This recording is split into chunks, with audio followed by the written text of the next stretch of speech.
The sun was a copper eye, glaring down on the high Arizona desert. The year was 1878, or perhaps 1879.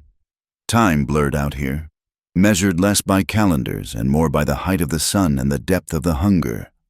Below the rimrock, the San Pedro Valley stretched out, a long raw scar of red earth and stubborn green mesquite. The wind was a constant companion. It came from the west, carrying grit that stung the skin and the smell of sagebrush, a dry, cleansing perfume. It whispered of the heat to come, the long white months of the real dry season when the streams would choke on their own dust and the land would turn to iron. The sky was a pale, washed-out blue, waiting. Jonah Kincaid sat on the rough pine bench outside his cabin, watching the day bleed out. His cabin was not much, just scrub pine and mud chink, built solid against the rocks near the valley's edge. It was quiet, which was what he had paid for. He had paid for it by walking away from everything else. He was a former cavalry scout. He had been good at it, too good. He still saw the faces in the fire some nights, the ones who had trusted his guidance. He rubbed his left shoulder, a motion he did without thinking. The old wound was a dull, familiar ache. A piece of lead, still buried deep, shifted when the weather turned. It was a reminder. But the deeper reminder was the one in his gut, the sickness of memory, of orders given in haste and regretted in the long, silent years since. He had led men into an ambush that was not supposed to be there. He had trusted a map drawn by a liar. The cost had been high. So he lived here, alone, where the only orders he gave were to himself, and the only life he was responsible for was his own. He avoided the town, Copper Flat, whenever he could. He hated the smell of it. It was the smell of green lumber, stale whiskey, and desperation. He heard the distant, rhythmic pounding of the new stamping mill from miles away, a sound like a mechanical heartbeat that set his teeth on edge. He especially avoided Marshal Calder. He remembered Calder from 2 years back, before the badge. Calder had been a hired man for a rancher, and he had shot a different man in the back over a card game. Jonah had seen it. Calder had seen him see it. The badge had not changed the man, only given him more power. So Jonah kept to the high ground. He ran his trap line with meticulous care, the snap of the metal jaws a small, final sound in the vast silence. He traded the pelts for coffee, salt, and cartridges. Sometimes he mended fences for the poor farmers down in the valley, the ones trying to grow corn in the dust. They were families mostly, thin and worn down by the sun, trying to scratch a life from the dirt. They paid him in jerky or sometimes just a quiet thank you, and that was enough. He was fixing things, small things, trying to balance a ledger that felt hopelessly stained with red. He was a man waiting, though he would have told you he was just living. Miles away, and 1,000 feet higher, Atsa watched the same sun set. Her moccasins made no sound on the granite. She was Ndali, a woman of the Yiricahua Apache. Her people had lived in these mountains since the first stories. She moved like smoke, her eyes sharp and quick, missing nothing.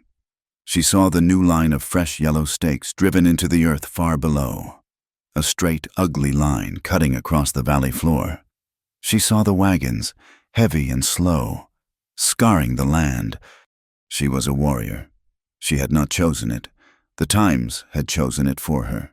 Her task, given to her by the elders, was to protect the water.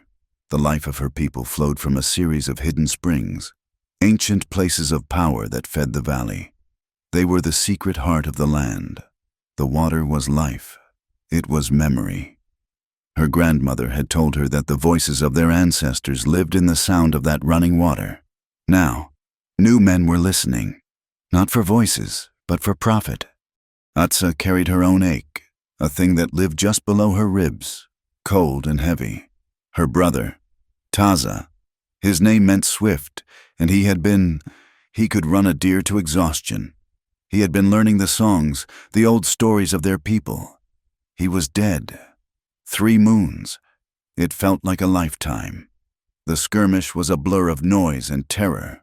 Down by the canyon where the creek narrowed, the guards from the Copper Star Company, claiming the Apaches had crossed a line, but it was their land. The line was new, drawn by white men. They said Taza had fired first. Atza knew her brother. He was quick to laugh, but slow to anger. He would not have fired first. The confusion was the point. The guards wanted confusion. It covered their actions. But one man had been calm. She had seen him, just for a second. A man with a yellow stripe on his pants, sitting on a tall horse. He had not fired. He had raised his hand. Just so. And the world had exploded. She would find that man. She would know his face. She would learn his name, and he would learn hers. The world was changing, fast and loud. The railroad was coming, screaming its iron song through the passes. With the railroad came the miners, men frantic with a fever for rock, digging, blasting, turning the earth inside out. The old laws were forgotten, and the new laws were written by the highest bidder. In the San Pedro Valley, the highest bidder was Silas Rook. He was a name, a shadow, a man who lived back east in a brick house. But his will was felt everywhere. His Copper Star Company was devouring the valley. He bought land for pennies. He bought politicians. He bought guns. His hired men, like Marshall Calder, were just tools to him, instruments to clear the land.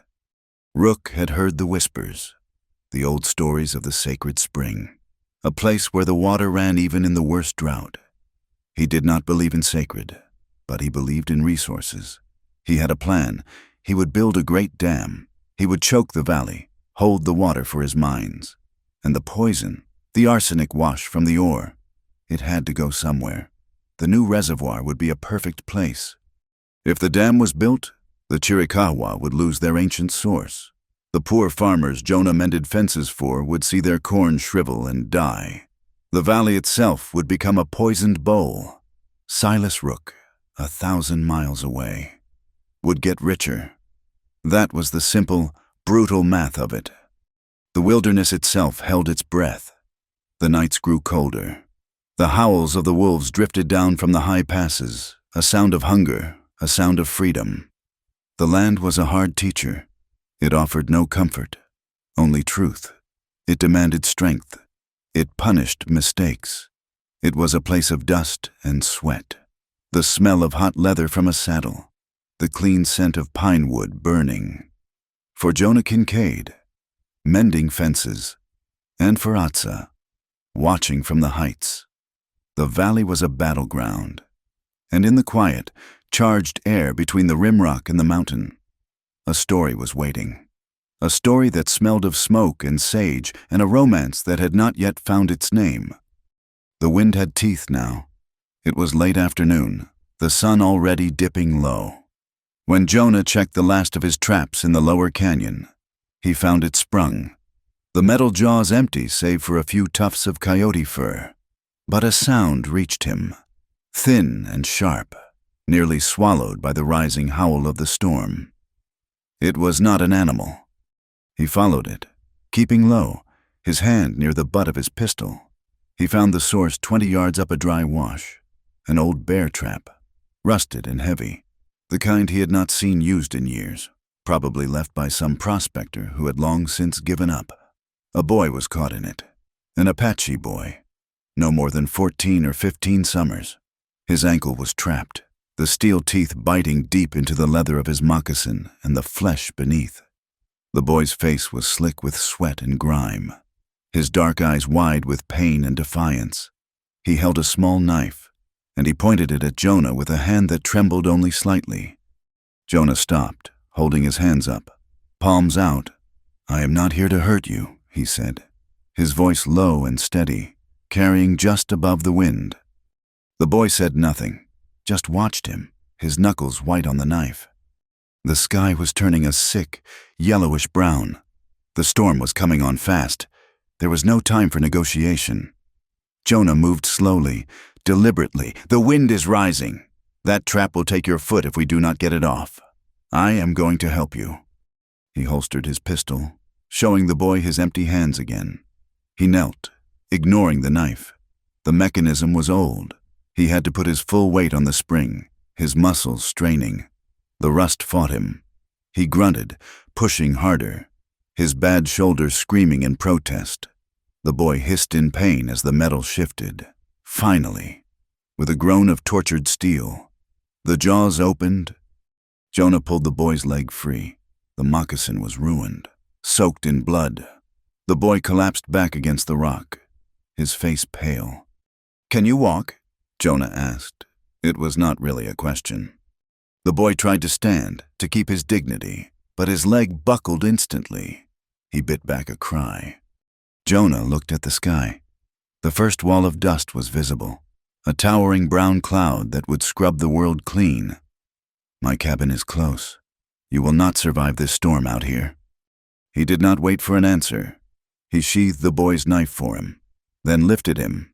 The boy was light, all sinew and bone, but he was a dead weight. Jonah slung him over his good shoulder in a fireman's carry and began to climb, leaning into the wind. He made it to the cabin door just as the world dissolved.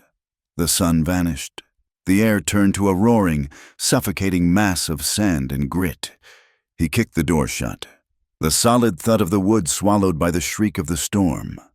He laid the boy on his own cot, a simple frame of pine. The boy was half conscious, his eyes fluttering. Jonah lit the lantern, its yellow glow a small bubble of calm in the chaos.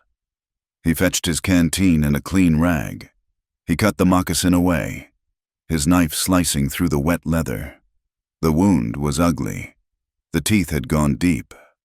He was so focused on cleaning the gash, on pouring the last of his whiskey over it to cleanse it, that he did not hear the door open. He only felt the sudden, violent rush of cold, grit-filled air. He looked up, and his heart stopped. She was standing in the doorway, a ghost made of wind and fury. The storm swirled around her, pulling at her buckskin dress and the long black hair that was unbound. She held a bow. The arrow knocked and aimed directly at his chest. Her face was a mask of cold intensity. It was Atsa. Jonah froze. His hands were red with her brother's blood. He knew instantly who the boy must be. He saw the family resemblance in the high cheekbones and the proud set of the mouth. "He was in a trap," Jonah said, his voice quiet. He did not move his hands from the boy's leg. "An old bear trap, not mine." Atsa's eyes flickered from Jonah to the boy on the cot, then back to Jonah. She saw the whiskey-soaked rag, the clean water in the bowl, the deep gash. The tip of her arrow did not waver. She was assessing. He was a white man. He was a scout. She could tell by the gear on his pegs, the way he held himself. He was the enemy, but he was tending to her brother. The boy, Lozen, stirred. His voice was a dry croak. "Atsa," he whispered. He tried to sit up. He helped me." Atsa's gaze held Jonah's. It was a long, silent moment where two worlds, two hatreds, two histories, collided in the small, lantern-lit room. The wind howled outside, shaking the very logs of the cabin. She was deciding whether he would die. Jonah met her look. He did not beg. He did not threaten. He just waited. Slowly, with a reluctance that was a physical force, she unstrung the bow. She did not lower it. She unstrung it. It was a clear signal, a pause, not a peace. She moved past him, the scent of sage and the storm following her, and knelt by the cot. She spoke to her brother in the low, flowing sounds of their people. Lozen answered, his voice weak. She touched his forehead, her hand suddenly gentle. Then she stood and faced Jonah. "The storm," he said, gesturing to the door. "You cannot travel in it. Stay. He needs to rest." She gave him a sharp nod. It was a truce, forced by the hand of nature. The cabin was small, too small for the tension it now held. The air was thick with unspoken things. Atsa sat on the floor near her brother, watchful, a knife now resting loosely in her hand. Jonah returned to his bench by the hearth. The silence stretched. broken only by the boy's pained breathing and the roar of the wind. After an hour, Jonah stood. He had 2 rabbits hanging by the door, skinned that morning. He laid one on the rough table. "We should eat," he said. Atsa looked at the rabbit, then at him. She stood. She moved to the hearth, picked up his small iron pot, and inspected it. Finding it clean, she took the rabbit and, with her own knife, began to joint it with an efficiency that was mesmerizing. She found his meager supplies, a sack of cornmeal, some dried herbs. She set the pot over the embers, adding water from his barrel. She worked in a silence that was absolute, her movements precise and economical. She was claiming his hearth, making it her own. Jonah watched for a moment, then went outside to the woodpile, just beyond the door.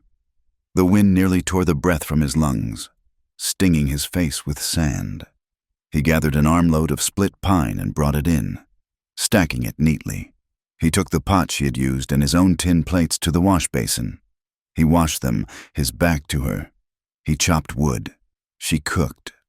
They did not speak. There was no need. They were 2 people who understood the language of work, of survival. The cabin filled with the smell of rabbit stew and wood smoke, a scent of domesticity that felt alien and strangely comforting. When it was ready, she served her brother first, helping him sip the broth. Then she filled a plate for Jonah and one for herself. They ate sitting apart, the hearth between them. The stew was good. The herbs she had used were unfamiliar to him, adding a wild, sharp flavor. He looked at her over the rim of his plate. Her eyes met his in the firelight. For the first time, her expression was not one of pure hostility. It was observant, curious. Lozen, the boy, was awake. He had eaten a little. He spoke to his sister again, his voice stronger. He pointed a thin finger at Jonah. "He is not like the soldiers," he said in broken English, a phrase he must have learned somewhere. He did not shout. His hands were gentle. Atsa's expression tightened. This complicated things. This man, who looked like a scout, who lived like a white man, had shown kindness. It was a crack in her certainty. She looked around the cabin, her eyes adjusting to the dim light. She was a hunter, and she hunted for information. Her gaze fell on the table. It was covered in papers, maps. She stood and walked to it. Jonah did not move, but his body tensed. He recognized the look of a person searching for an advantage. She ignored the maps of the trap lines. Her fingers, stained from the cooking, traced a different map. It was new, drawn in careful ink. It showed the valley, the creek, and the sacred spring. A thick red line was drawn across it, a dam. Next to it were diagrams, calculations of water flow and pressure. But tucked beneath it was a small stack of letters. They were copies. One was addressed to the territorial governor, another to the land office. Jonah had written them. She pulled one out. She could read English, read it well. Her brother Taza had loved the white man's words, and she had learned them to keep him safe. The letter was a warning. It spoke of the unstable geology of the North Canyon. It warned that damming the spring would not only destroy the valley's water table, but would likely cause a catastrophic flood when the shale bedrock gave way. It was dated 6 months ago. The last letter, on top, was a curt, official reply. It stated that his concerns were noted but deemed speculative, and that the interests of progress represented by the Copper Star Company must take precedence. She looked from the letters to Jonah. This was not the man she had expected. He was not one of Rook's men. He had tried to stop this. He had been ignored, just as her people were always ignored. "They come tomorrow," Atsa said. Her voice was flat, hard. Jonah looked up. "Who?" "Rook's men, with the black powder. They told the last farmers to be gone by sunrise or they would be burned out." She had seen it herself, from the high rocks, just before she had come looking for Lozen. She had seen the new stakes, the brutal markings on the land, They will blast the canyon. For the dam, your dam. Jonah stood. It is not my dam. You drew it. I drew it to understand how to fight it, he said, his voice raw. Atsa stared at him. The storm was a deafening roar, a monster trying to claw its way in. She wanted to leave. She wanted to run, to gather her warriors, to fight. But the storm was too strong. She was trapped in the cabin of a former cavalry scout, a man who had maps of the dam, a man who had been warned and ignored. She felt a strange, unsettling flicker. He was an enemy, but he was holding her brother's life in his hands, and he hated Silas Rook. The feeling was a dangerous mix of safety and peril. She was in the den of the wolf, but the wolf seemed to be bleeding from its own wounds. The storm will break by morning, Jonah said, as if reading her mind, but the patrols will be thick. Rook will have guards posted to keep the farmers out and anyone else. He turned to his own map. They will patrol the low ground, but there is a high trail, an old goat path. It comes out above the spring. It will be clear at first light. I can show you. I know their rotations. The morning shift is lazy. They drink. We can get you past them. Atsa said nothing. She went back to the cot, checking her brother's bindings. The bleeding had stopped. He was sleeping, his breathing more even. She would not sleep. She would sit and watch this man. But as she sat, her hand on her knife, she thought of the letters. She thought of his promise to guide her. A common goal, sharp and clear as a piece of obsidian, was forming in the dim, smoky light. Save the water. It was a single spark, struck in the heart of the storm. The air was cold and scrubbed clean. The storm had passed, leaving a strange, heavy silence in its wake, as if the world was holding its breath. Dawn was a pale gray line in the east. Inside the cabin, the fire had burned down to embers. Jonah moved stiffly. He had not slept. He had sat in the chair, watching the shadows, listening to the equal measure of Atsa's steady breathing and the wind's slow death. He stood and stretched, his joints popping. He reached for his shirt, slung over the chair back. As he pulled it on, he turned, and the gray morning light from the single window caught his back. Atsa, who had been watching him from her spot by the cot, went perfectly still. His left shoulder was a map of old miseries, but one scar stood out, a puckered, silvered mark, deep and ragged. It was not a clean wound. It was the exit. The entry point was lower, on his chest, but the one on his back told the story of the bullet's angry passage. "Where?" she asked. Her voice was flat, without emotion. Jonah stopped, his shirt half on. He did not need to ask what she meant. "Near the Cienega.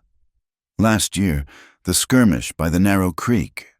He said it simply, a statement of fact. He pulled the shirt down, hiding the mark. Atsa rose from the floor. She moved so quietly she seemed to drift. She stood in front of him, her eyes searching his, looking for the lie. "My brother Taza died there." Jonah's face tightened. The name. He had not known the name. He had only known the chaos, the shouting, the sudden, terrible finality. He nodded slowly. "I know. I was there." Her hand went to the knife at her belt, not to draw it, but to touch it, for reassurance. You fired." "No," he said. His voice was raw.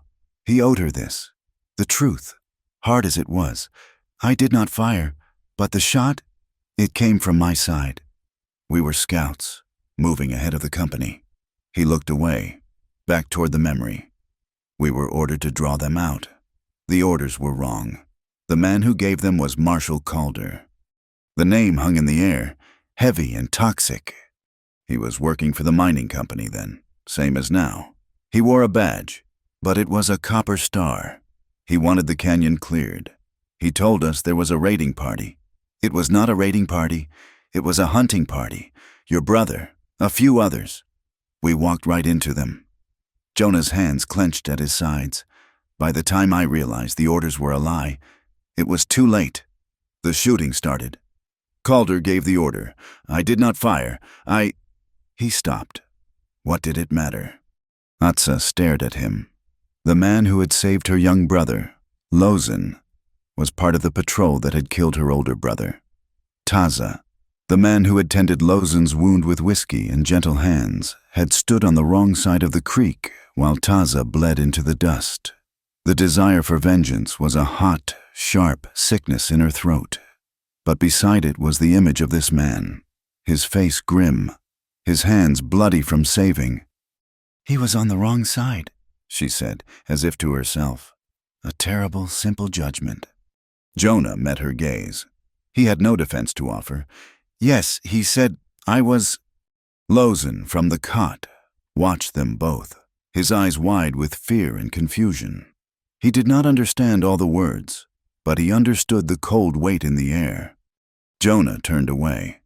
His shoulders slumped. He picked up Lozin, who was weak but alert. The high trail, Jonah said, his voice now all business, flat and empty. We need to go, before the sun is fully up. Atsa wrapped her brother's wound with fresh cloth. She packed the leftover rabbit and corn. She took Jonah's canteen. He did not object. He had given her more than water. He had given her the name Calder. The path was a narrow ledge of shale, slick from the moisture the storm had left behind. Jonah moved with a steady, ground-eating pace. Lozin secured on his back. Atsa followed, her eyes everywhere, scanning the rocks above, the valley below. They had been moving for an hour when Jonah stopped.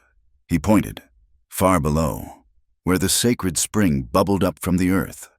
A camp was forming. 3 wagons, a dozen men. They were unloading equipment, driving stakes. A man with a tripod and a brass instrument was shouting orders.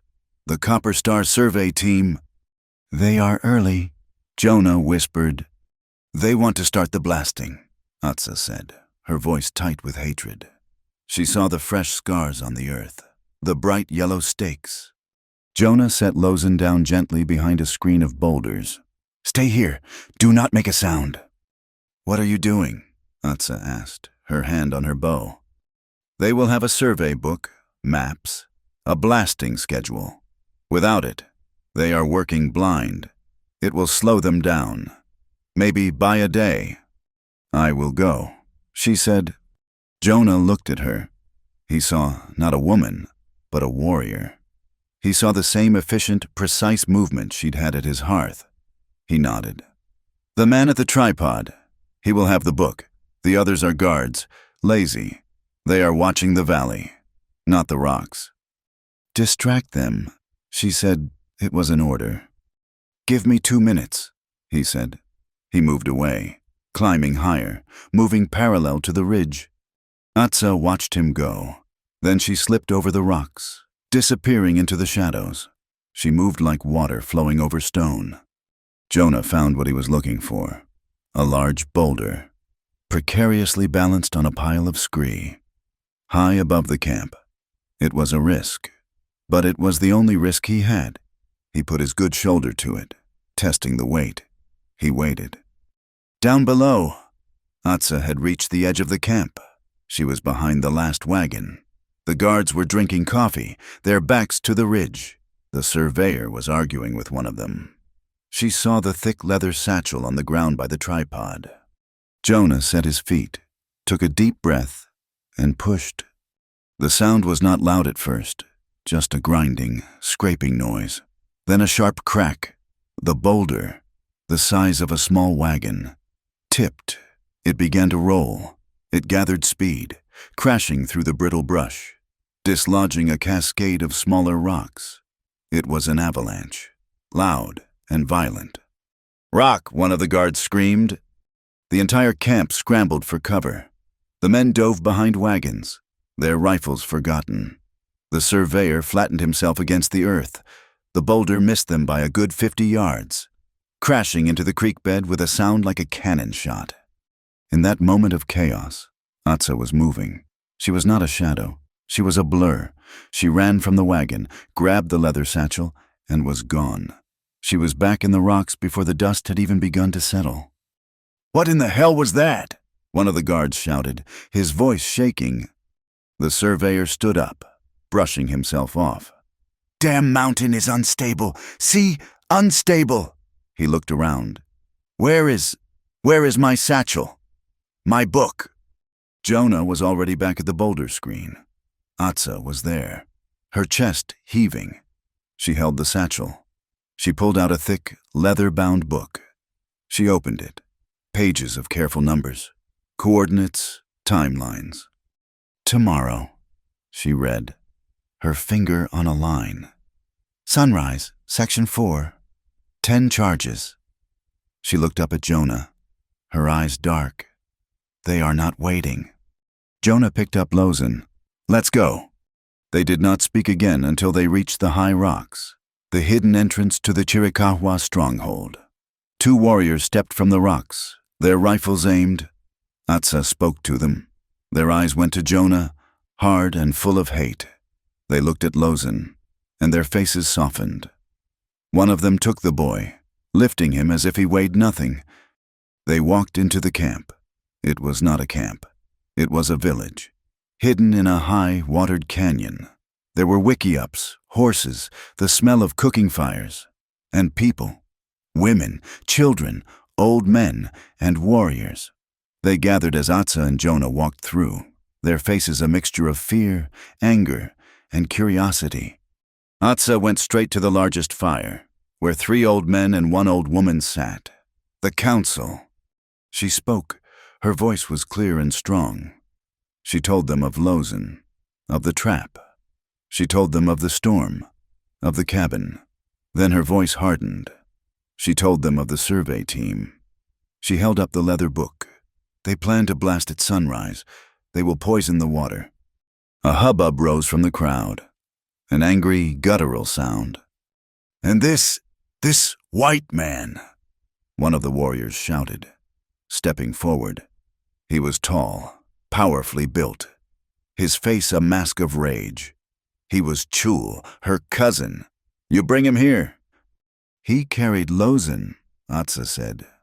"He is a scout," Chul spat. "Like the ones who killed Taza." "He was a scout," Jonah said, his voice quiet, but it carried. He stepped forward. All eyes turned to him. The man who gave the order that killed Taza was Marshal Calder. He works for Rook, the same man who is sending the powder, the same man I have tried to warn. One of the elders, a man whose face was a web of deep lines, raised his hand. The crowd fell silent. He looked at Jonah, his eyes seeming to pierce his very soul. "You brought us this proof," the elder said to Atsa, touching the book. "And you brought us this man." He paused. "It is a strange gift." He looked at Jonah. "You know their ways. You know their maps. You know their heart." "I know Rook's men," Jonah said. "Rook has a warehouse in town," the elder said. "Guns, powder. His supply wagons run every week. We have tried to find them. We have failed. You are a scout. You know how to find such things." The air was electric. It was a test. "This man," Chul said, "he owes us a blood debt." "The debt is not his alone," the elder said, his voice sharp. He looked back at Jonah. "Help us. Show us where they keep their thunder. Show us their supply lines. You will do this, and you will wipe the slate. You will redeem this." He gestured to the air, to the past. "When the dam is stopped, you will be free to go, in peace." Jonah looked at Atsa. Her face was impossible to read. Then he looked at the elder. He thought of his cabin, his quiet life. It was a lie. There was no quiet life while Rook was in the valley. There was no running from the past.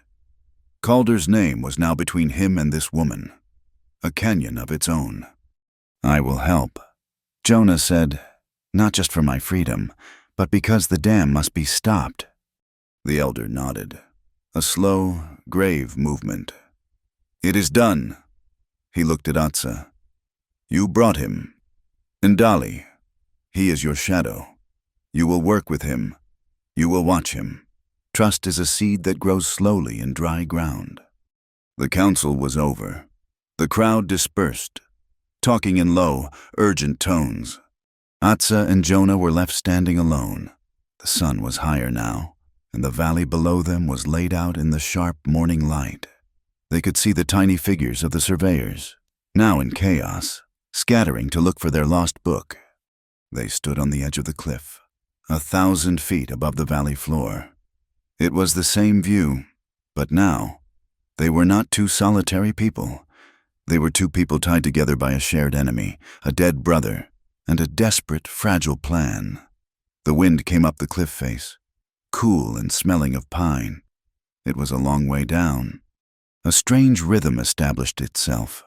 The council had agreed that Jonah must remain a secret, but he was also their only expert on the white man's ways.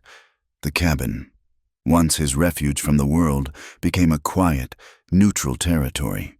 It became the staging ground for a private war. Lozen stayed. His ankle was mending, but he was too weak to be moved back to the stronghold. This was the excuse. The truth was that he was a bridge. He was the reason. Every evening, as the sun began to paint the canyon walls in shades of apricot and violet, Atsa would appear. She moved without a sound, a buckskin-clad ghost slipping through the cooling air. She would bring food, sometimes a brace of rabbits, sometimes a pouch of dried berries and roots he did not recognize, sometimes just corn. She would come in, nod to Jonah, and check on her brother. Lozen was healing well, his youth a powerful force. Then the ritual would begin. She would take possession of Jonah's hearth, as she had that first night. But now, there was no hostility in it. It was a shared task. He would have the water barrel full. He would have a neat stack of fresh split pine and juniper ready by the fire. He would watch as she moved, her hands quick and sure, grinding corn on a flat stone she had brought, adding herbs that filled the small cabin with a wild, clean scent. While she cooked, Jonah would sit with Lozen.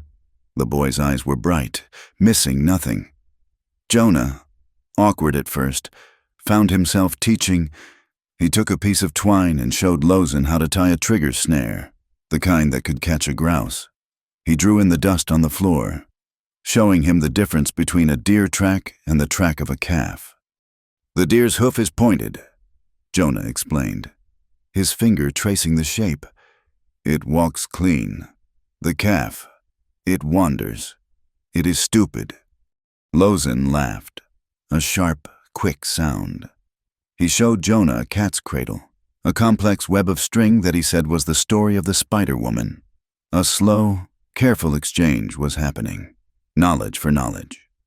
When the food was ready, they would eat. The three of them. The tension of that first meal was gone, replaced by a quiet companionship. The silence was comfortable, broken by small things. Lozen would ask a question in his halting English. Atsa would tell a short story about the stars, which she called the sky fire. Jonah, in turn, found himself speaking of things he had not thought about in years. Not the war, but the land. He told a story of tracking a mountain lion for 3 days, just to see it, and how the great cat had simply vanished in a patch of open rock. These meals became the center of their days. They were a small, warm circle of light in a vast, encroaching darkness. They were a ritual of healing.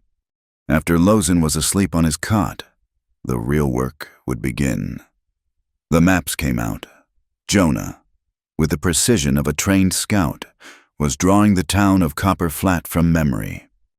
"The warehouse is here," he said, his finger tapping a square on the crude map. "Behind the livery. It has one door in the front and a large loading bay in the back, but it is always barred. They do not guard it." "They do not need to," Atsa said. "Calder is the guard for the whole town." "True," Jonah said. "But the guards for the supply wagons are not Calder's men. They are company men, hired guns. They are lazy.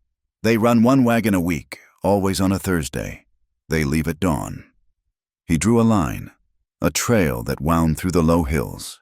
"This is their route." He knew it. He had watched them for months, from a distance, just as he watched everything. They changed the guard at the mine at midnight, and again at 4 in the morning. The midnight watch is awake. The 4 in the morning watch, they are half asleep. They drink coffee from a pot that is always on the fire. He marked a small X. The dynamite is in a separate shed. Here, red paint. It has a thick padlock. Atsa watched him, her eyes intent. He was a weapon. She was learning how to aim him. One afternoon, she did not come to the cabin.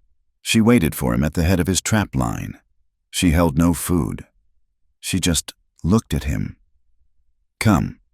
She did not take him to the stronghold. She took him to a place he had never found, a hidden fold in the rocks. A shallow cave system open to the sky. The walls were covered in carvings, deeply etched figures, spirals, lines, and shapes he did not understand. "This is our map," she said, her voice soft. She touched a long, winding line that seemed to mimic the valley's river. "This is the water's memory. The old ones carved it to tell the water where to go and to remember where it had been." She pointed to a spiral. "This is the sacred spring, your dam." She pointed to a symbol of a stick figure, his arms upraised. "This is the man who drinks the sun. He lives at the spring. He is its guardian. Rook is building his dam on a holy place." Jonah touched the cool rock. It was not just a map. It was a text. He was looking at a history, a belief, written in stone. He felt the weight of it, the thousands of years of faith. He looked at Atsa. He was not just fighting for farmers or his own conscience. He was fighting for the guardian at the spring. Their strange alliance did not go unnoticed. Chul, her cousin, had seen her path to the cabin. His suspicion was a living thing, and it had settled on Jonah. He came one afternoon while Jonah was showing Lozen how to whittle a bird from a piece of soft pine. Chul filled the doorway, his broad shoulders blocking the light. He was flanked by 2 other warriors. His face was a thundercloud. He spoke to Atsa in their language, his words fast and sharp. She replied, her voice low and firm. Jonah could not understand the words, but he understood the rage.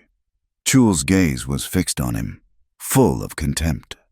"He is a snake," Chul said, switching to the rough English he used with traders. "You feed him. You sit at his fire. You forget Taza." "I do not forget," Atsa said, her voice cold. "I remember every moment. This man, he knows the enemy." "He is the enemy," Chul spat. He looked at Jonah. "A scout. You know how to hide. You know how to run. What else?" Jonah stood up slowly, setting the half-finished bird on the table. "I know how to wait." "Wait," Chul laughed, a harsh, ugly sound. "We will not wait. I do not trust this. I do not trust you." He gestured to his horse, a powerful black stallion. "You ride, you follow me, now." Atsa stepped forward. "Chul, no." "It is a test, white man," Chul said, ignoring her. "Or are you afraid? You will ride where I ride, if you can." Jonah looked at Atsa. Her face was tight with anger. He looked at Lozen, who seemed afraid. He looked at Chul. It was a challenge, a stupid, male ritual of pride. But if he refused, any authority, any trust he was building, would be gone. "I will ride," Jonah said. He saddled his horse, a tough, sensible buckskin. The path Chul chose was not a path. It was a suicide run, a narrow, shale-covered goat track that wound up the side of the steepest part of the canyon. Chul was a magnificent rider, a part of his horse, and he pushed the animal with a reckless fury. Jonah followed. He was not a show rider, but he was a scout. He knew horses. He knew rock.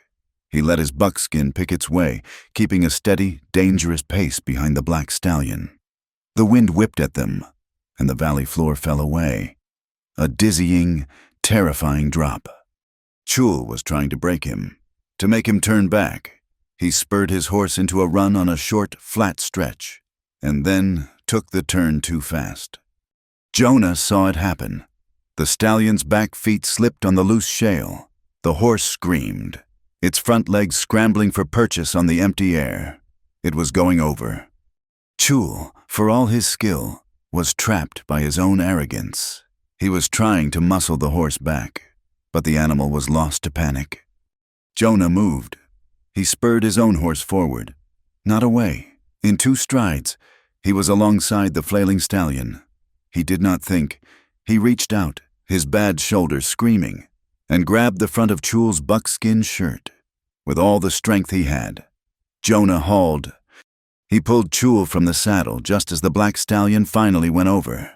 The horse fell, its terrible, high-pitched scream echoing up from the canyon as it tumbled end over end, a dark shape disappearing into the depths. Jonah's horse staggered, nearly pulled over by the dead weight. Jonah and Chul crashed to the ground, a tangle of limbs on the narrow ledge, inches from the edge. They lay there, gasping. Jonah was on top of Chul. The air was full of dust and the sound of Jonah's horse, trembling with fear. Jonah rolled off, his shoulder a white-hot fire. Chul sat up. He looked at Jonah. He looked at the empty space where his horse had been. His face was a mask of shock and a terrible, burning humiliation. He was alive. He had been saved by the man he despised. He said nothing. He did not say thank you. He stood, brushed the dust from his leggings, and began the long, silent walk back down the mountain. The protest was over. Chul was silenced. But Jonah knew, as he watched him go, that he had not gained an ally. He had made a mortal enemy. When he returned to the cabin, shaking and covered in dirt, a new crisis was waiting. A man was there, collapsed by his doorstep. It was Tom Blevins, one of the farmers from the low valley, a man whose fence Jonah had mended. "They took her," Blevins was sobbing, his face buried in his hands. "They took my Mary, and the others." Jonah and Atsa got him inside, gave him water. "It was Calder," Blevins choked out. "He rode in this morning. 12 men. He had a paper, an eviction order, said the land was now property of the Copper Star, for the reservoir. They gave us 1 hour. He shook his head, his eyes wild. We argued. My son, he raised his rifle. They shot him, just shot him. Then they rounded up the men. Me, my other boy, the Miller brothers. Said we were under arrest for impeding progress. They are holding us in the old freight shed. I got away. They shot at me." Jonah's face was grim. This was the move. Rook was not just taking the land, he was taking prisoners. Atsa, who had been listening, her face like stone, spoke. "This is not just our fight," she said, her eyes meeting Jonah's. "They are at war with everyone who is poor, everyone who drinks the water." She looked at the map on the table. Her plan had been forming for days, but now it was clear. It was sharp. "We do not just slow them, we break them." Her voice was quiet, but it filled the cabin. "A clean strike. 3 parts. Chul will lead a team. He can have his glory. He will free your farmers from the shed. He is loud. Let him be loud." She pointed to the supply line. "Another team, a small one, will take the wagon, the guns, the food. We will take their strength." She looked at Jonah. "And we will go for the heart. We will destroy the drilling rig they built by the spring. We will stop the blasting before it begins. We will make sure they cannot poison the water." It was a declaration of war. The night before the attack, the air was still. Jonah was cleaning his rifle, his movements economical, his mind clear. Lozen was in the stronghold. The cabin was empty. He was alone, as he had always been. He stood and walked to the door, needing the air. He opened it. On the flat stone of his doorstep, there was a small, fragrant bundle of green juniper. It had not been there an hour ago. He bent and picked it up. The scent was sharp, clean. and full of the high mountains. It was a blessing, a signal, a promise. He looked out at the darkness. He knew she was out there, watching. He closed the door, the bundle of juniper in his hand. He was not alone. The day had been long, a crawl on their bellies through sagebrush and gravel, watching the Copper Star camp from a mile away. They had watched the guards change. They had counted the rifles. They had seen the new drilling rig, a black skeleton of iron and steam pipe, being assembled near the sacred spring. The metallic clang of hammers striking steel had carried on the wind, a sound of desecration. They returned to the cabin well after dark, weary to the bone. The air was cold, carrying the first real bite of the coming winter.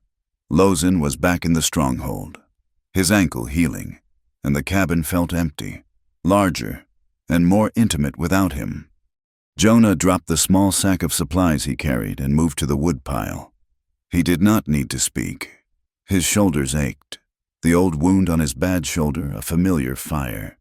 He began to split kindling, the rhythmic thwack of the hatchet a solid, reassuring sound in the vast silence. Atsa knelt at the hearth. She unslung a small deer she must have hunted on the way, which she had carried with an ease that still baffled him.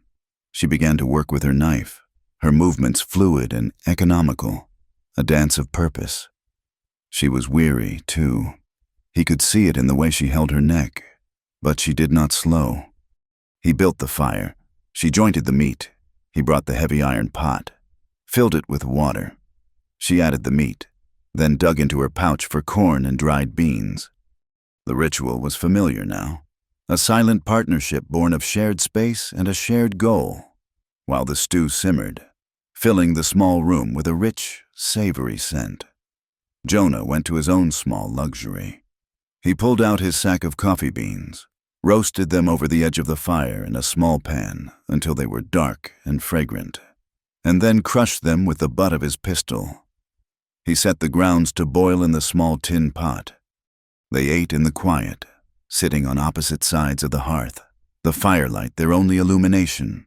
The wind was rising outside, a low moan that sounded like a distant storm, but inside, it was warm. The stew was hot and good, the meat tender, the corn sweet. Jonah filled 2 tin cups with the strong, black coffee. He handed one to her. Their fingers brushed as she took it. It was a small touch, accidental, but it sent a jolt through him that had nothing to do with the cold. He sat back on his stool, sipping the hot liquid. He looked at her. The firelight played across the planes of her face, softening the hard lines of the warrior, illuminating the woman. She was staring into the flames, her expression unreadable. He tried to think of something to say. All the words he knew felt heavy and clumsy. He cleared his throat. "This," he said, gesturing with his cup toward the pot. "This is fine, a fine meal." She turned her head, her dark eyes finding his in the shadows. He expected a nod, or just silence. Instead, the corners of her mouth lifted. It was not the quick, sharp grimace he had seen before. It was a real smile, slow and rare, and it transformed her face. It was like seeing the sun break through a week of clouds. Jonah felt his breath catch. He just stared. Atsa's smile faded, but the warmth remained in her eyes. She leaned forward, the scent of her wood smoke, sage, and something uniquely her own, reaching him across the small space. She was close now, her voice so low it was barely a whisper above the wind. "You taste better than dinner." Jonah Kincaid, a man who had faced cannons, who had lived alone in the wilderness, who had made his peace with death a dozen times, went completely, utterly still. He understood the words. He understood what they were not. This was not a crude offer. It was a confession. It was the same as him saying, "Your presence is more nourishing than food. Your kindness is a thing I am starved for." A warmth bloomed in his chest, so sudden and fierce it almost hurt. It was not heat. It was life. It was a feeling he had buried so long ago he had forgotten its name. He did not know how long they sat like that, just looking at each other. He slowly, very slowly, set his cup down on the hearthstones. He raised a hand, his fingers rough from rope and wood, and touched her cheek. He half expected her to flinch, to pull away, to draw her knife. She did not. She leaned into his touch, just slightly, and closed her eyes. He leaned in. It was a short distance. He smelled the smoke in her hair, the coffee on her breath. He pressed his lips to hers. It was not a kiss of passion, but of recognition. It was quick, firm, and chaste. It tasted of wood smoke and coffee and the salt of the desert. It was the promise of a beginning. He pulled back. Her eyes were open, watching him. They were dark and deep, and he felt he could fall into them and never be found. "Atsa," he whispered, his voice hoarse. "When this is done, when the water is safe." "After," she agreed, her voice just as low. "We will speak then." He nodded, his hand falling away from her face, though his skin still tingled where he had touched her. The bond was sealed. It was no longer just about his conscience or her vengeance. It was about this small, warm cabin, this flicker of a future. The stakes had just become impossibly high. If they failed now, they would lose more than just a valley. They would lose a world they had only just discovered. The news came 2 days later. A scout, one of Atsa's, arrived at the stronghold's hidden entrance where Jonah was now a hesitant, if accepted, guest. The scout was covered in dust, his horse lathered. He spoke in rapid, urgent Chiricahua. Atsa listened, her face hardening into a mask of stone. When the scout had finished, she turned to Jonah. "Chul and the assembled council." "The news is bad," she said, her voice clear and cold, ringing with authority. "They have missed the surveyor's book. They are bringing in a new man, and they are moving fast. They are not waiting for the big wagons. They are bringing the explosives tonight. One heavy wagon, moving at speed, under the dark of the new moon. They will have it at the spring by dawn." A murmur of fear and anger went through the group. "We have one chance," Atsa said, silencing them. She stepped into the center of the circle. The maps Jonah had drawn laid on the ground. She was no longer just a warrior. She was a general. She looked at her cousin. Chul was still bitter about the loss of his horse, but the rescue had earned Jonah a grudging, resentful respect. "Chul," she commanded. "The farmers. Rook will think we are all watching the spring. He will be right. The freight shed will be lightly guarded. You will take 10 men. You are the noise. Get them out. Get them to safety. Do it before moonset." Chul nodded, his eyes gleaming. He liked this. It was a direct fight. She turned to Jonah. Their eyes met, and the memory of the kiss, the promise, hung in the air between them. "Jonah, you know the town. You know Calder. He will hear Chul's attack and he will ride for the shed. You will be there first. You are the ghost. Slow him, confuse him. Keep him and his men bottled up in that town until the sun comes up. Do not let them ride to the spring. Whatever it takes." He nodded. He knew what she was asking. To face Calder, to face his own past. "I will." She said, her hand resting on her bow. "Will take the supply wagon. I will take the explosives. They will not reach the spring." The plan was set. It was desperate. It was thin. An old man, an elder Jonah had seen but never heard speak, raised a frail hand. "It has not rained," he said, his voice a dry rustle. "The wind has been from the west for 40 days. The stars are thirsty." He looked at the sky, though it was midday. "A great thirst is coming. The small creeks will die. The deer will leave. The only thing that will live is the spring, our great heart. If Rook stops that heart, if he poisons it, it will never beat again.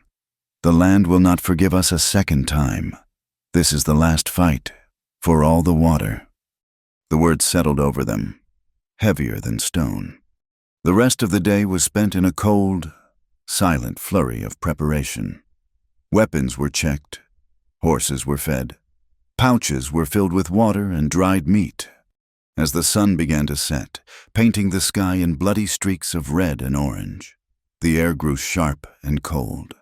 The desert night descended, so quiet, so vast, that Jonah felt he could hear his own heart beating a slow, steady drum against his ribs. He looked across the fire at Atsa. She was watching him. They were ready. The night was as black as the inside of a stone. The new moon offered no light, forcing the world to be navigated by sound and memory. In the narrowest part of the rocky pass, the one Jonah had marked on his map, Atsa waited. She was not alone. 20 warriors were with her, hidden in the scree and boulders, men and women who moved like ghosts and held their breath like the dead. They were waiting for the sound of wheels. It came, a rhythmic jolt and rattle, the thud of hooves on packed earth, and the slosh of water in a barrel. Then, voices, loud and careless. "I swear, Jed, he just fell over," a man laughed. "Not a shot fired." "It's this damned air," another voice slurred. "Makes a man thirsty." The wagon, a heavy freight hauler, was a black rectangle moving against the slightly less black sky. It was pulled by a 6-mule team. A single lantern hung from the driver's seat, casting a weak, swaying circle of yellow light. It showed 4 men, all guards, all with rifles, and all passing a bottle. Atsa rose from her crouch, a long bow in her hand. She knocked an arrow.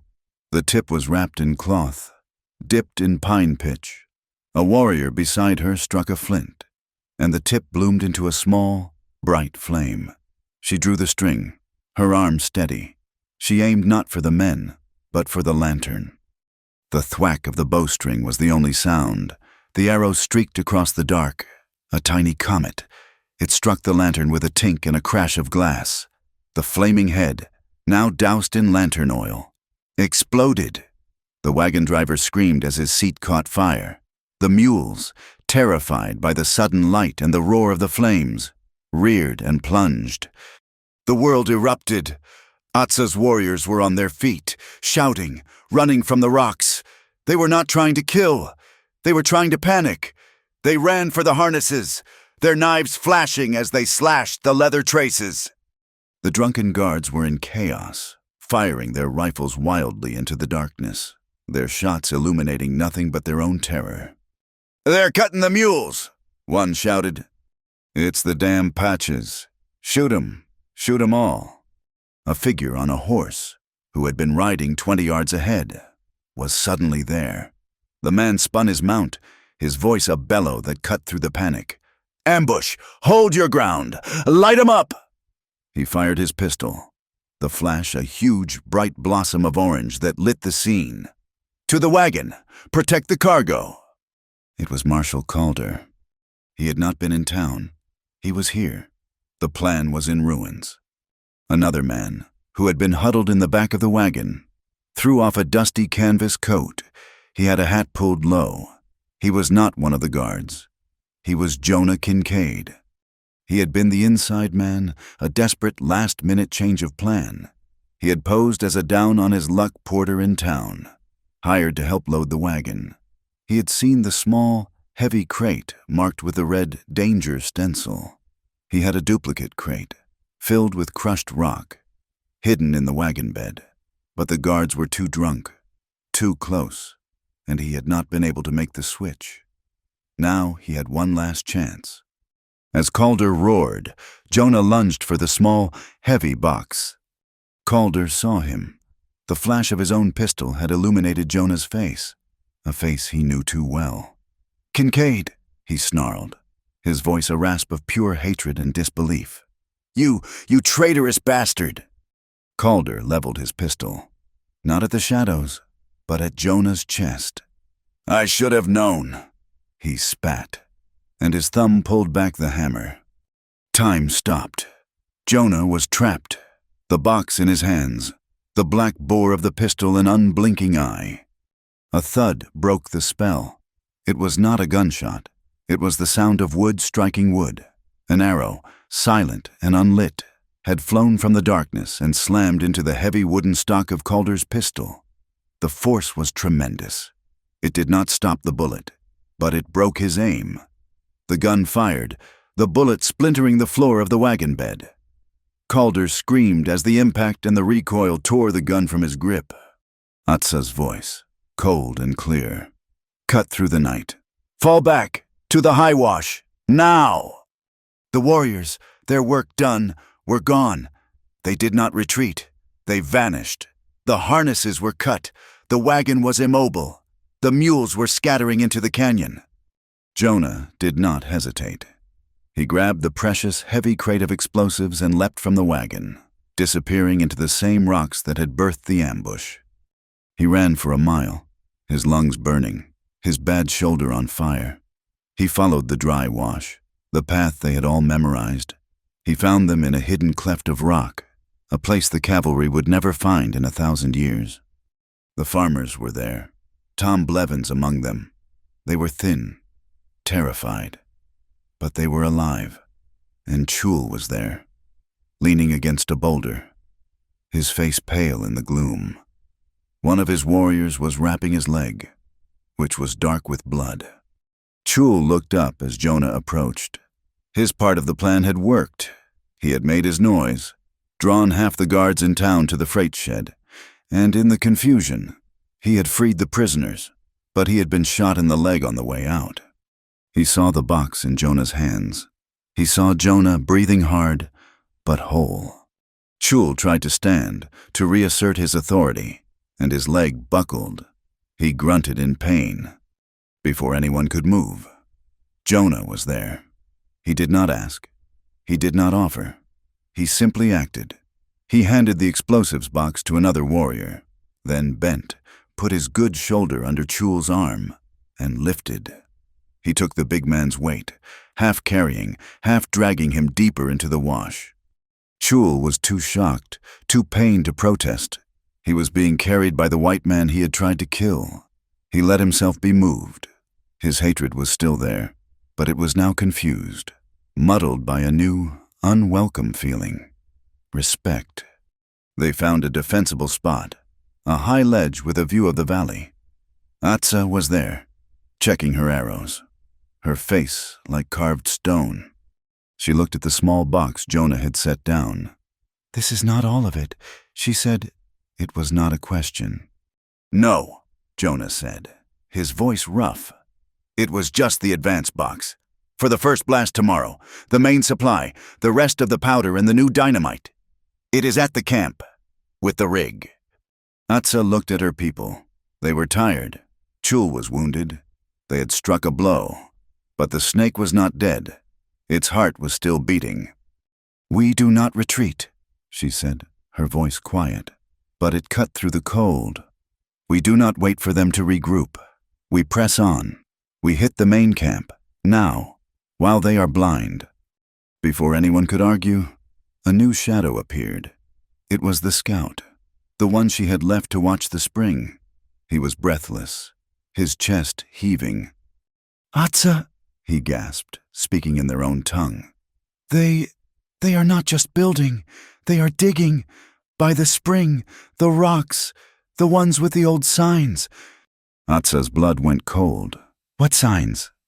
The graves," the scout whispered, and the word was a sacrilege. "The burial markers of the ancestors. They are digging them up, to make a flat place for the pump house." A cold, murderous fury washed through the group. It was one thing to steal their water. It was another to desecrate their dead. Several warriors gripped their weapons, a low growl of rage in their chests. Atsa held up a hand. "No," she said.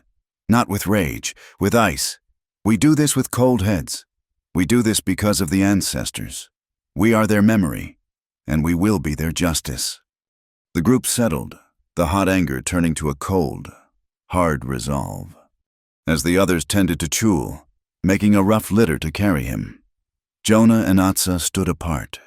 They were alone for a moment, two figures against the vast, dark valley. Far below, they could see the tiny, angry lights of the Copper Star camp. a place that did not yet know it was at war. The silence was huge. Atsa reached out, her hand finding his in the dark. She did not look at him. She just held on, her grip a desperate iron strength. Her fingers were like ice. "Do not die before dawn," she whispered. It was not a request, it was an order. It was a prayer. Jonah squeezed her hand, his own rough and warm. He had no words. He just nodded into the darkness, a promise that he would, for the first time in his life, fight for a morning he actually wanted to see. The path to the camp was not a path at all, but a scar. It was the abandoned tunnel of an old silver mine, one that had played out a decade ago. Jonah knew it from his first weeks in the valley, a black hole in the side of the canyon that he had marked on his maps as a place to be avoided. Now, it was their only way in. He led the way, Atsa right behind him. A small elite group of 10 warriors, the best, had come with them. The rest, under the command of a secondary leader, were taking the wounded Chul and the freed farmers back to the stronghold. A slow, painful journey. Jonah lit a small torch, just a bundle of pitch pine, but the flames sputtered in the dead air. The tunnel was low, forcing them to crouch. The smell was the first warning, a damp, metallic rot, the scent of stale air and something chemical. "Be careful of your breathing," Jonah whispered, his voice sounding dead and flat in the enclosed space. "The air is bad." The timbers that held the roof up were slick with a dark, wet moss. Some had splintered, their ends sharp as teeth. Others had collapsed, forcing the group to climb over piles of rock and rotting wood. It was a place of decay, a tomb made by men. Nature was trying to reclaim it, and the man-made structure was fighting back, even in its death. Atsa moved behind him, her hand brushing the rock wall. She was silent, but he could feel her presence, a warmth in the suffocating cold. She was not a creature of the underground. She was a woman of the sun in the high rocks. This place was a violation. After what felt like an hour, but was probably only 20 minutes, they saw a faint grayness ahead. Not light, but a change in the darkness. Jonah shielded his torch, and they crept forward. The tunnel opened up, not into the outside, but into a larger cavern, a man-made one. It was a vast, echoing space, and it stank. The chemical smell was overwhelming now, a sharp, acidic bite that made their eyes water. Jonah held up a hand. He could hear water, a slow, thick, sloshing sound. He rounded the corner, and the sight stopped him cold. The cavern had been converted. It was a massive, rock-cut cistern, but the water in it was not water. It was a pool of absolute blackness, thick and oily, with a foul, iridescent sheen on its surface. Pipes, new and bleeding rust, led from a hole in the ceiling, dripping the black liquid into the pool. Another, larger pipe led from the pool out toward the valley. This was the settling pond. This was the poison, the mine's arsenic runoff, the chemicals used to leach the ore. This was what Rook planned to flush into the new reservoir. This was the future he was building. Atsa stepped up beside Jonah. She looked at the black, still water, and her face, which had been a mask of cold resolve, crumbled. She put a hand to her mouth, and a sound escaped her, a low, grieving moan. She whispered a name, not in English, but in her own tongue, a name that flowed like running water. It was the name of the sacred spring. She was speaking to it, as if it were a loved one, dying in a bed, hooked to a machine of poison. Jonah felt a rage so pure and cold it was almost a relief. This was not about politics or land anymore. This was a desecration. He touched her arm. "This is why," he said, his voice a rasp. "This is why we stop him." She nodded. Her eyes closed for a second. When she opened them, the warrior was back. The grief was gone, replaced by a diamond-hard fury. "Where?" she whispered. Jonah pointed. A rickety wooden ladder, new, was bolted to the far wall, leading up to a small shaft of light. That's the air shaft. It comes out in the storage yard, behind the main warehouse. They moved as one. The ladder was weak, swaying under their weight. But they climbed, one by one, emerging into the cold, pre-dawn air. They were inside the camp. It was laid out just as Jonah had mapped it. The warehouse, the mess tent, the larger tent for the hired guards, and the red-painted shed, the dynamite. It was locked, just as he'd said, with a heavy iron padlock. Atsa and 2 warriors vanished, moving toward the new drilling rig by the spring, the sacred ground. They would take the small box of explosives Jonah had captured and use it to destroy the rig and the pump house. Jonah, and the rest, moved to the warehouse. That was where Calder would be. The door was unlocked. Jonah pushed it open. The warehouse was vast, dark, and smelled of grain, axle grease, and whiskey. A lantern sat on a barrel, and a man was in front of it, pouring a drink. "Well, Kincaid," Marshal Calder said. Without turning around, he raised the glass. His voice casual. "I figured you'd show up here. You always were predictable, always trying to clean up a mess you helped make." He turned. His face was puffy, his eyes red. He was not wearing his badge. He looked like what he was, a hired man, a bully.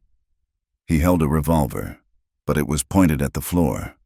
"You knew I was on the wagon," Jonah said, his own hand near his pistol. "Of course." Calder sneered. "Saw you in town. Knew you were up to something.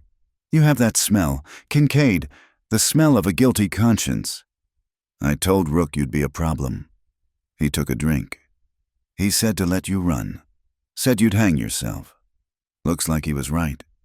"This is over, Calder," Jonah said. "We have the farmers. We have your wagon. The town knows what you did."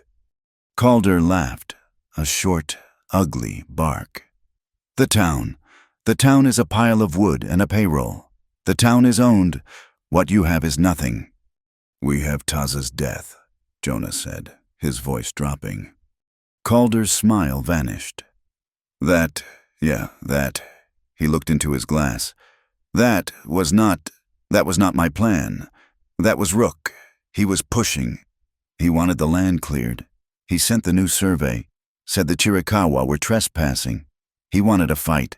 I had the paperwork. It was all legal. All on paper. "You gave the order," Jonah said, his hand now on his pistol grip. "I gave the order my boss gave me. That's the law out here. Kincaid, the man who signs the check makes the law. You were a scout. You know that.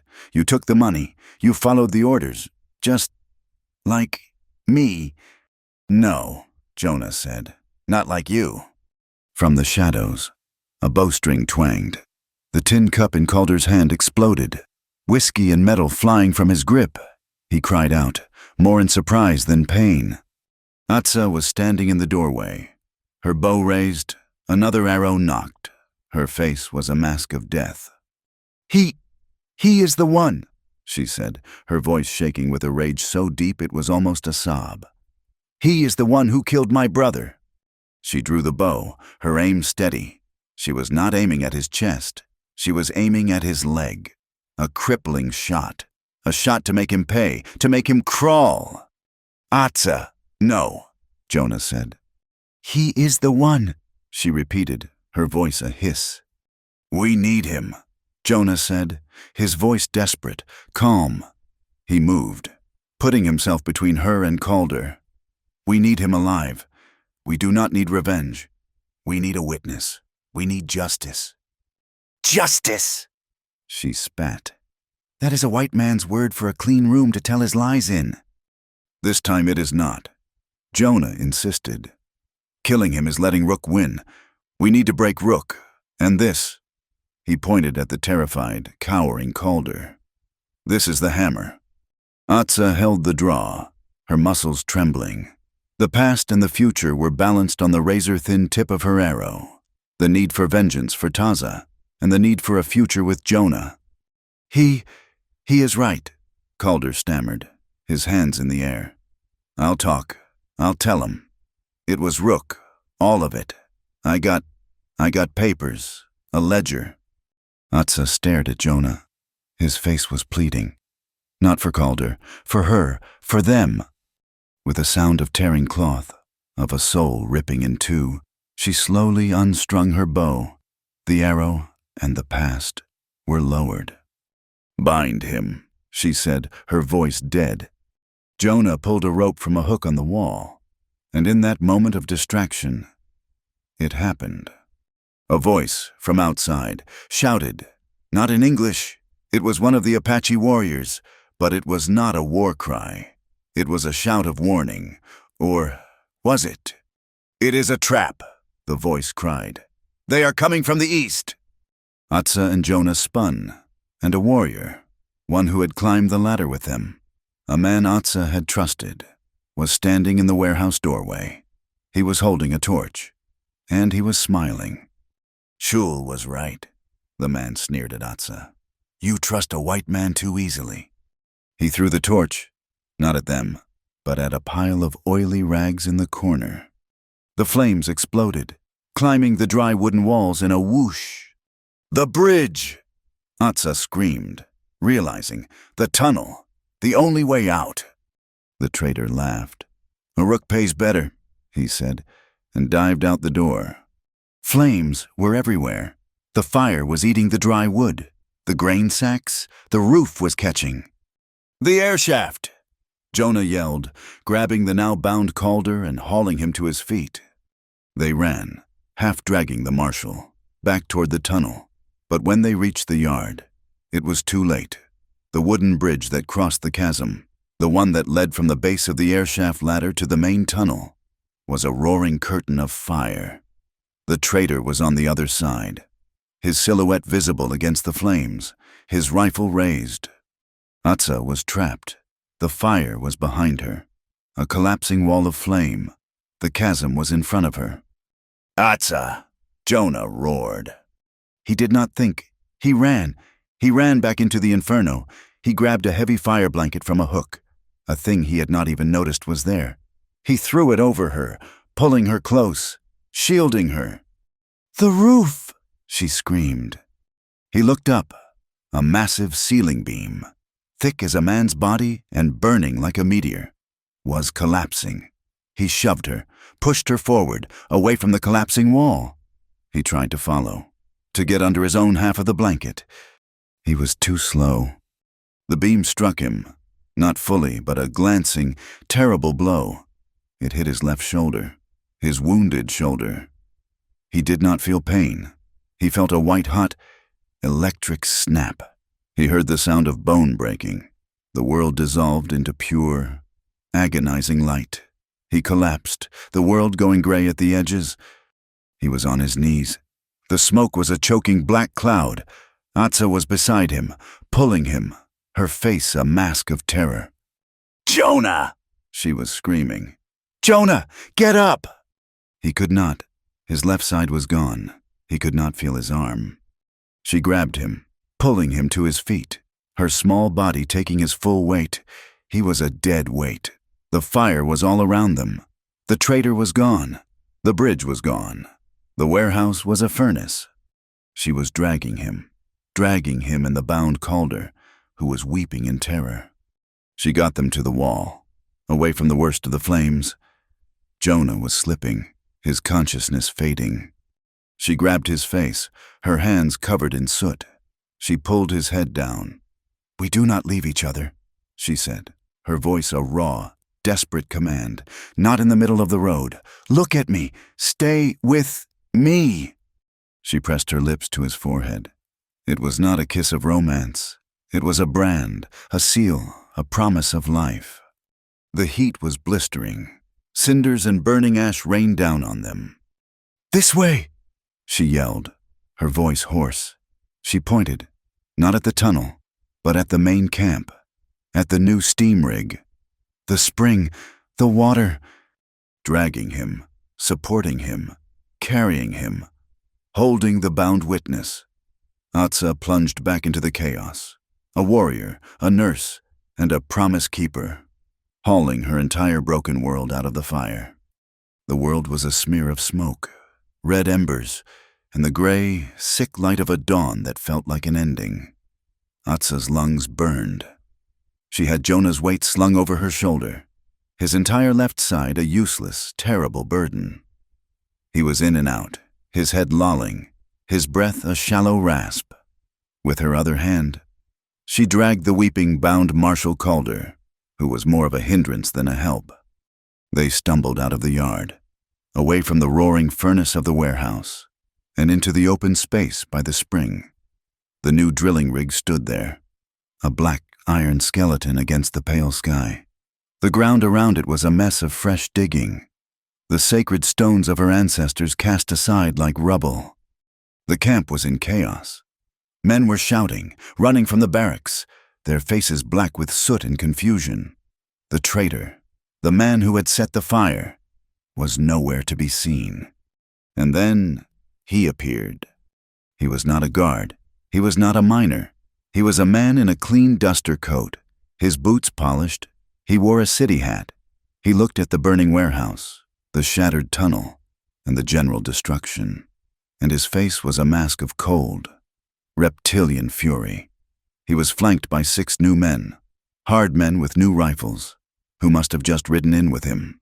This was Silas Rook. Rook's eyes, the color of a frozen pond, swept the scene. He saw Atsa, a warrior woman, exhausted but defiant. He saw Jonah, a broken man, bleeding at her side.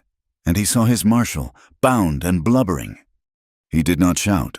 His voice was calm, cutting, and full of the terrible authority of money. "Marshal, you have been a profound disappointment." He looked at the rig, then at the box of explosives sitting near its base, the very charges Atsa had planned to use for its destruction. Rook saw his plan, his dam, his profit, turning to ash. "No," he said, more to himself than to anyone.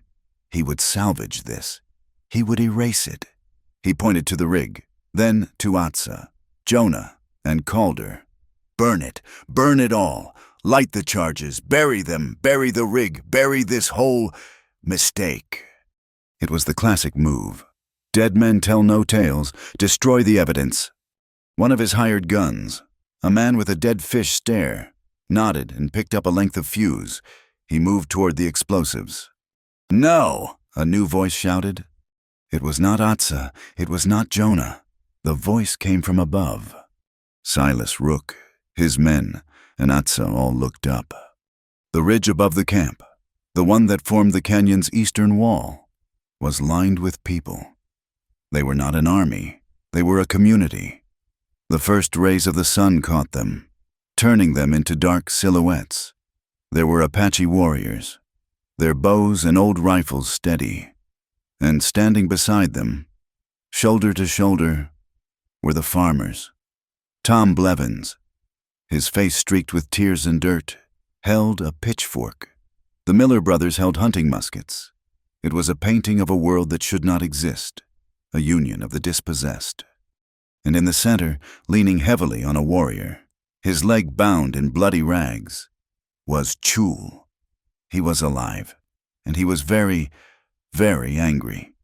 Atsa took a step forward, into the open. She was still supporting Jonah, but she stood tall. She let go of Calder, who collapsed onto the ground. She raised her head, and her voice, raw from the smoke, rang out in the clear morning air. A formal warrior's challenge. "Silas Rook." Her voice echoed. It was a challenge, a naming, a demand. She was forcing a dialogue, bringing the fight from the shadows into the public square. Rook's face twitched. He hated this. He hated the theatrics, the mess. "Shoot her!" he hissed to his men. "No," Jonah gasped. He had been fading, but her voice, her strength, had pulled him back. He shoved himself away from her, stumbling, falling to one knee, but his one good hand, his right hand, grabbed the front of Calder's shirt. He hauled the marshal up, shoving him into the open. "Tell them!" Jonah choked out. his voice a ragged whisper that carried in the sudden, terrible silence. "Tell them, Calder, tell the truth. One time in your miserable life." Calder was trapped. He looked up at the ridge, at the 30 or more weapons aimed down at him.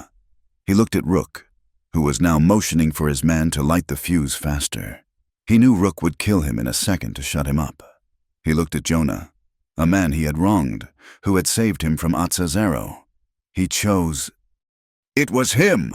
Calder shrieked, his voice a high-pitched, terrified wail. He pointed a trembling finger at Rook.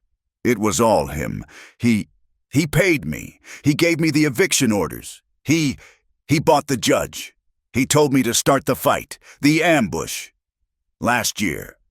He was sobbing now, the words tumbling out. "Taza, her brother, it was Rook's order.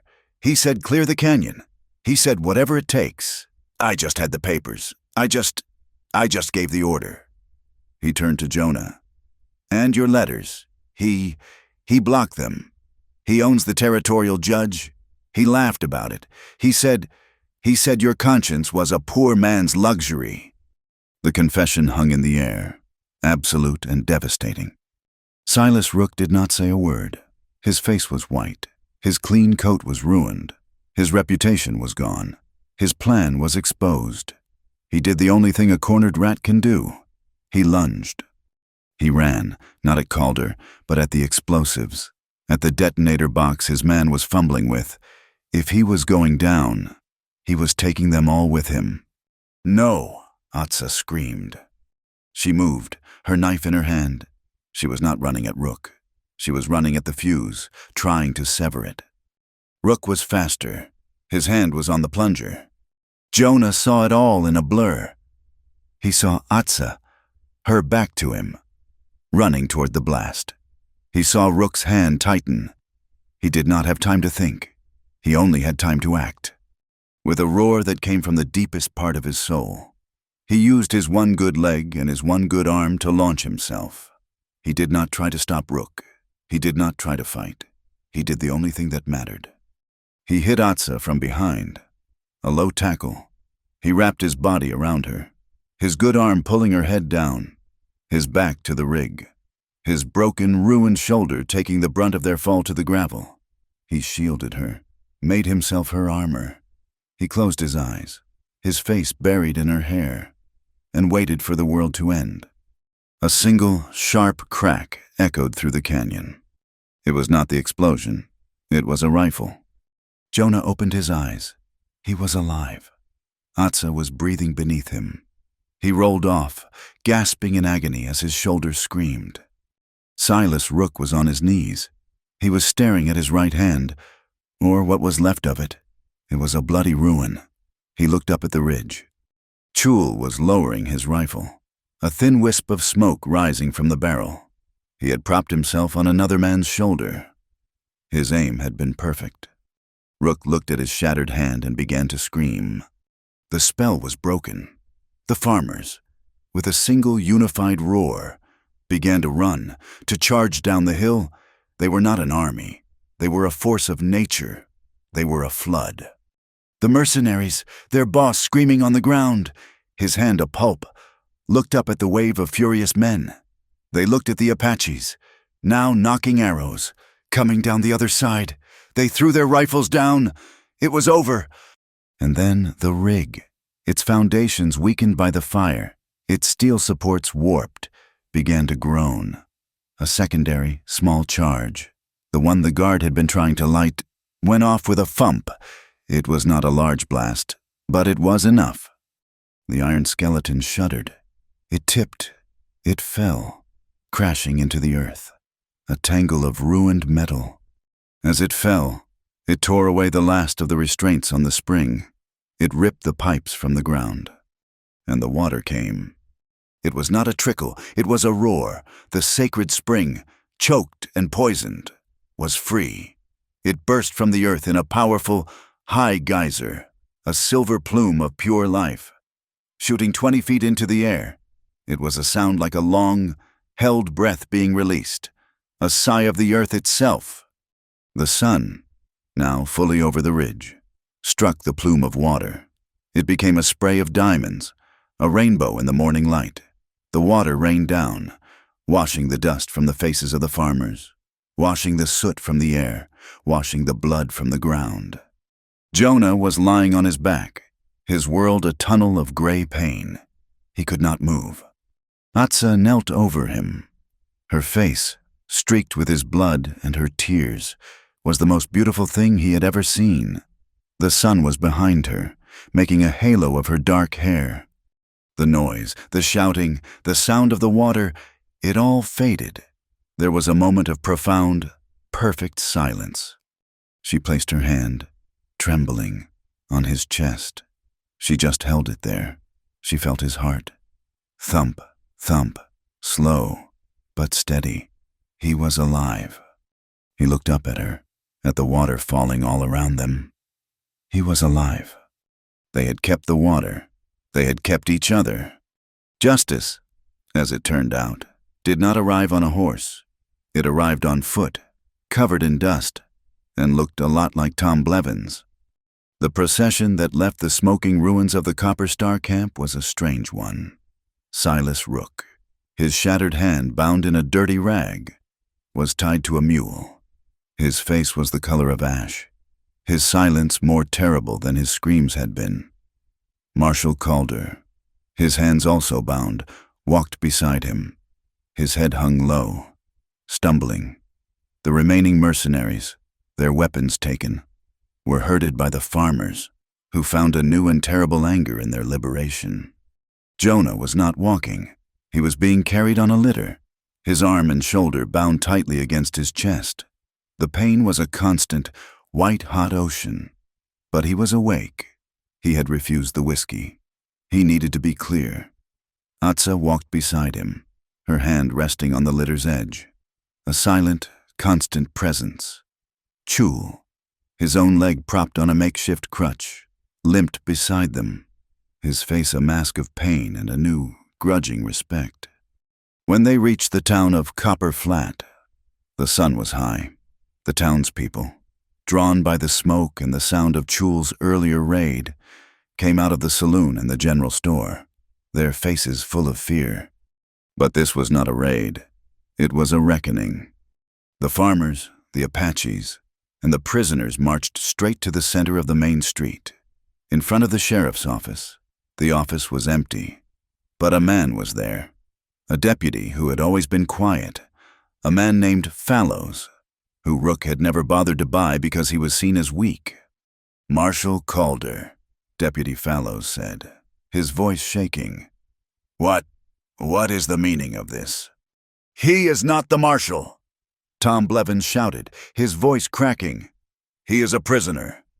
And then, in the open street, with the entire town as witness, Calder repeated his confession.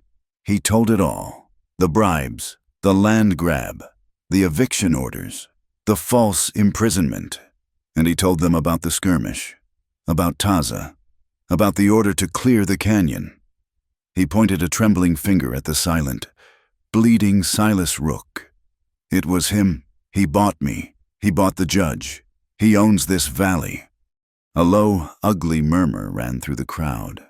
These were not farmers. These were shopkeepers, blacksmiths, men who had profited from the Copper Star's payroll. But they were also men who knew a lie when they heard it.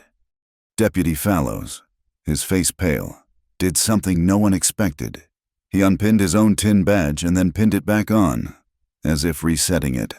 I am the acting sheriff, he said, his voice gaining a small, tinny strength. By the authority of this territory, I am impaneling a citizen's jury, right here, right now. He pointed at 6 men in the crowd. You, and you will hear this. It was a messy, imperfect justice, but it was a start. While Rook was taken to the town's small infirmary under guard, and Calder was locked in his own cell, a different kind of meeting took place, at a long table, set up in the street. The newly freed farmers, their hands still raw from the ropes, sat down.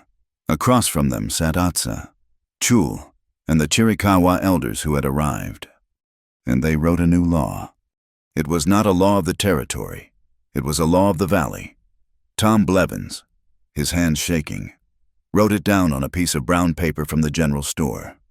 The spring, the one they all now called the Life Spring, was to be held in common.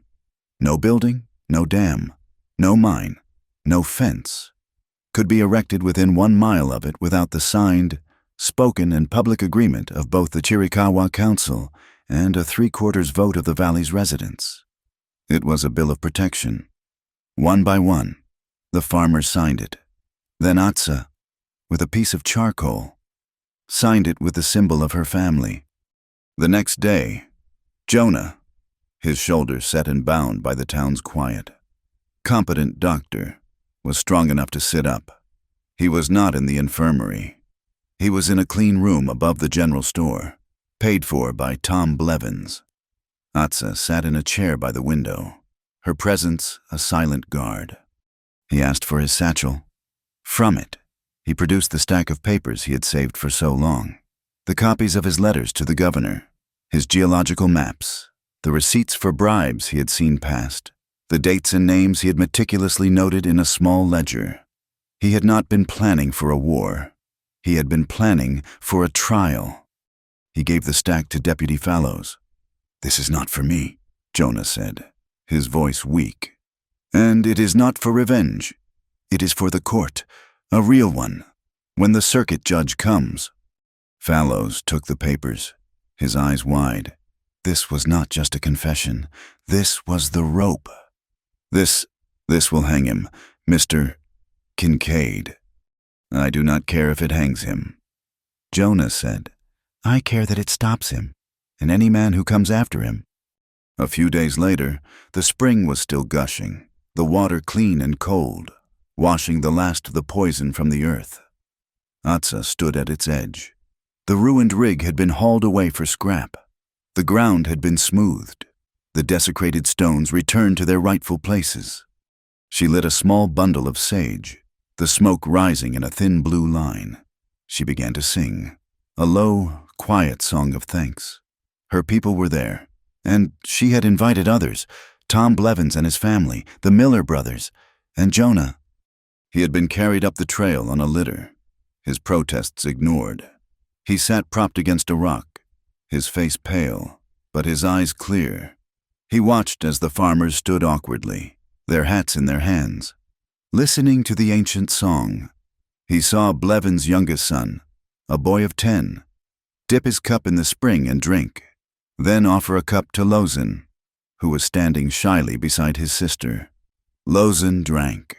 The two communities joined in the ceremony, their voices blending in a harmony that was shaky, but real. Chul was there, his leg healing. He limped over to Jonah, his face set in its familiar scowl. He stood over him for a long moment, blocking the sun. "You," Chul said. "Chul," Jonah replied, inclining his head. "My horse," Chul said, "was a fine horse." "He was," Jonah agreed. You pulled me," Chul said, the words tasting like ash in his mouth. "From the ledge."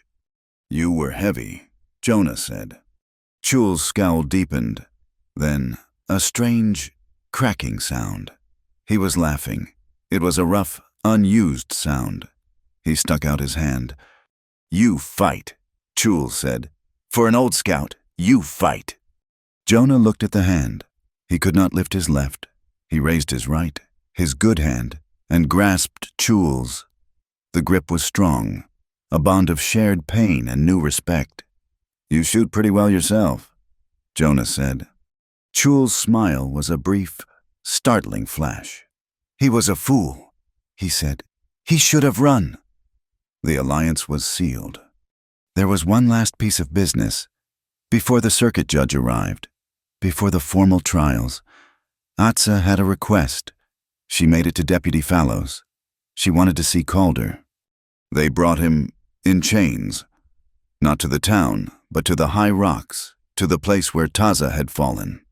It was just Calder, Atsa, and Jonah, who had insisted on coming. his arm in a sling. Atsa stood before Calder. She did not look at him with hatred. She looked at him with a cold, clear sadness. "I do not ask for your life," she said, her voice quiet. "The white man's court will take that, or not. That is their way. But my brother's spirit is not at rest. He was killed by a lie. You are the man who told the lie." Calder was shaking. I... "You will not speak," she said. "You will listen." She pointed to a small pile of stones, a grave marker she and Lozen had built. "You will go to his grave, and you will bow your head. You will show him the respect you did not show him in life. You will acknowledge the man you murdered." It was a terrible judgment, not of law, but of morality. Calder looked at Jonah, desperate. Jonah's face was like granite. He just nodded at the grave. Shaking, his chains rattling, Calder stumbled to the small pile of stones. He stood there, weeping, and then he bent, a slow, agonizing bow, his head lowered to the dust. Atsa watched him. She did not weep. She simply watched. When he was done, she turned, took Jonah's good arm, and walked away, leaving Calder to his ghosts. Life began to settle. Jonah's cabin, once a place of isolation, became a center. His shoulder was healing. Slowly, painfully. He could not hunt, he could not trap, he could not mend fences, but he could sit. And people came, the farmers, now replanting their fields by the clean water, would stop by. Tom Blevins would bring a cut of fresh venison. The Miller brothers brought flour. And every evening, Atsa came. She would come, not as a secret, but as a neighbor. Lozen would be with her, and other children from the stronghold. They would bring corn, beans, squash. She would cook at his hearth, the one he had built, and the one she had claimed. One night, she brought a flat, heavy bread, a deep blue-gray color. "Blue cornbread," she said, offering him a piece. They ate, not just the two of them. Blevins was there, Chul was there, his crutch resting by the door. The sound that filled the cabin was not the howl of the wind or the crack of a rifle. It was the sound of children laughing. Lozen trying to teach Blevins' son how to make a string figure, and failing, dissolving into giggles. It was a new kind of peace. Later, when the others had gone, and the cabin was quiet, Atsa stayed, cleaning the pot. Jonah watched her. The firelight was soft on her face. The passion born in the smoke and the fear was still there. A low, burning ember. But he was hesitant. She was, too. This thing between them had grown in the space of a heartbeat, in the shadow of a gun. It was a war child. They were both afraid. They did not know if it could survive the peace. He reached out his good hand, not to touch her, but just a gesture. She saw it. She stopped her work, her hands wet. She looked at his hand, then at his face. She did not take it. She just nodded, a small, slow acknowledgement. "It heals, slowly," he said, talking about his shoulder, but he was not. "All good things do," she replied. She turned back to the pot. They would let it grow slow. They had earned that. The old ones had been right. The long thirst had come, but now it was broken. After the trials of Silas Rook and Marshall Calder, which were loud, swift, and ended with a federal judge and a long prison sentence, the rain came. It was not a storm. It was a proper, slow, soaking rain, the kind the valley had not seen in nearly 5 years. It rained for 3 days and 3 nights, a gentle, steady drumming on the roof of Jonah's cabin. The dust, which had seemed a permanent part of the world, was finally settled. The air smelled sweet and clean, of wet pine and damp earth. The land, which had been holding its breath, let out a long sigh. The sacred spring, no longer a frantic geyser, settled into a deep, powerful, steady flow. The water was so clear you could see the blue-gray pebbles on the bottom. It ran down the ancient creek bed, and for the first time in memory, The creek did not dry up a mile into the valley. It ran all the way to the San Pedro River. One evening, a week after the rain, Jonah and Atsa were sitting by the spring. The sun had just set, and the air was cool.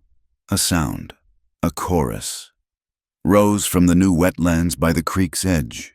It was a sound of 100 tiny, throaty voices. Jonah turned his head. "Frogs," he said, a note of wonder in his voice. "I have not heard them since I first came." "The water has a new memory," Atsa said, her voice soft. "They have come home."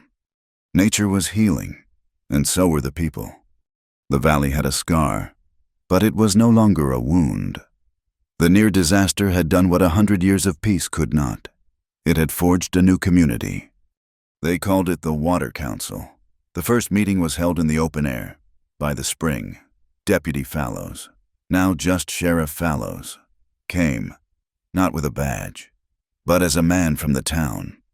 Tom Blevins and 2 other farmers came, their hats in their hands, and Atsa came, with Chul and 3 of the elders. They did not sit by faction. They sat in a circle. They talked for a whole day. They argued. They listened. And they agreed. The law they wrote on Blevins's brown paper was made official. A representative from the stronghold, one from the farmers, and one from the town would meet every new moon. They would decide how the water was shared, who could graze where, and what could be built. They set the punishments themselves. To poison the water, even by accident, was a banishment. To dig or divert without permission was a heavy fine, paid in grain and cattle to the entire community. It was a government born of thirst. Jonah was healing. His shoulder was a map of new scars, his arm weak, but it was his. The doctor had said he would never have its full strength back, but he could use it. The first thing he did when he could hold a tool was not to mend a fence, but to build a new hearth. It was not in the cabin. It was outside, a few yards from his door, under a small lean-to of juniper poles. He built it from flat river stones, with a proper chimney and a wide, flat space for grilling. Atsa watched him, her arms crossed, as he struggled to set the final stones, his good arm doing the work of 2. "Your house," she said, "has a fine fire." "My house," he replied, grunting as he set a heavy stone, "is too small. It fills with smoke, and you are here. The children are here. It is too small for life." When it was finished, it was a proper outdoor kitchen. She brought her grinding stone and set it beside his new hearth. He brought his coffee roaster, and a new ritual began. It was an education. He, a man who had lived on jerky and his own bad coffee, found himself learning to grind the blue corn, the way she taught, with a steady, rhythmic motion. He learned the names of the herbs she grew in small pouches, the ones that made the stew taste of the high mountains. In return, she, a woman who had lived by the rules of the sun and the deer, found herself fascinated by the black, bitter beans. He showed her how to roast them, how to listen for the second crack, the sound that meant they were ready. She learned to crush them and to boil them, and she found she liked the taste. She liked the way it sharpened the world in the morning. It was an equal, patient trade. Lozin was a constant presence. He was a bright, quick boy, and he had attached himself to Jonah with a quiet, fierce loyalty. One evening, Atsa came to the cabin, not with food, but with a request. She went to the Water Council. Jonah, at her insistence, was there, his arm in a sling, sitting by the fire. "My brother, Lozin," Atsa said, her voice formal. "He has learned your son's games." She said to Blevins, "He has learned this man's traps." She nodded to Jonah.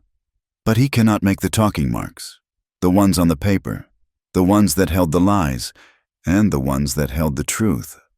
She looked at Jonah. "He will stay with Jonah Kincaid. For one season. He will learn the white man's words. He will learn to read. He will learn to write. So that we are never blind again." The council was silent. It was a profound gesture of trust, to give a child, even for a season, to a man who had been, until a month ago, an enemy. Chul spoke, his voice a low rumble. He is a good teacher. He teaches how to not fall off a cliff. He gave Jonah his brief, wolfish grin. The council agreed. The trust was being woven, thread by thread.